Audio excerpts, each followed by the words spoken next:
Ankleshwar Umarwada road ઉપર luxurious કારમાં 49 kilo ઉપરાંતનો ગાંજો લઈ આવતો વચેટિયાને એ ડિવિઝન પોલીસે રંગે હાથે ઝડપી પાડ્યા હતા. અંકલેશ્વર શહેર એ ડિવિઝન પોલીસ મથકના પીઆઈ એચ.બી. ગોહિલ તેમજ પીએસઆઈ જે.પી. ચૌહાણ અને આર.એ. ચૌહાણ સાથેની ટીમ શહેરના સુરતી ભાગોળથી ઉમરવાડા રોડ ઉપર નાઇટ પેટ્રોલિંગમાં હતા. દરમિયાન ચોક્કસ માહિતી મળી હતી કે સુરતી ભાગોળ તરફથી ઉમરવાડા તરફ જતી હ્યુન્ડાઈ વર્ના કાર શંકાસ્પદ હાલતમાં પસાર થઈ રહી છે.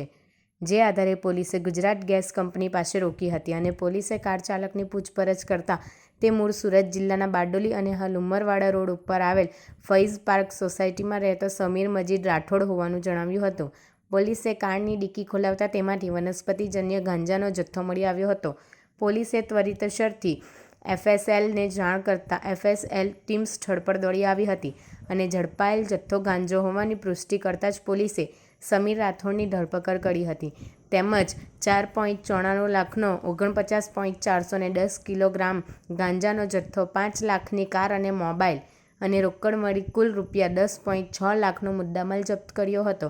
તેની ઉલટ પૂછપરછ કરતા તે વહેલી સવારે ભરૂચના દહેગામ ચોકડી ઉપર ઇમ્તિયાઝ ઉર્ફે રાજન અબ્દુલ હક પઠાણે આ ગાંજાનો જથ્થો ભરેલ વર્ના કાર આપી હતી. આ કાર લઈને સુરતના કીમ ખાતે રાજુ નામના ઈસમને આપવાનો હતો તેવું જણાવ્યું હતું. શહેર એ ડિવિઝન પોલીસે ગુનો નોંધી ભરૂચની કાળી તલાવડી વિસ્તારમાં રહેતા ઇમ્તિયાઝ અબ્દુલ હક પઠાણ અને રાજુ નામના ઈસમને વોન્ટેડ જાહેર કરી તેઓને ઝડપી પાડવાના ચક્રો ગતિમાન કર્યા છે. અત્રે ઉલ્લેખનીય છે કે ઇમ્તિયાઝ ઉર્ફે રાજન અબ્દુલ હક પઠાણ અગાઉ ભરૂચ બી ડિવિઝન પોલીસ મથકે 2018માં નાર્કોટિક્સના ગુનામાં ઝડપાઈ ચૂક્યો છે.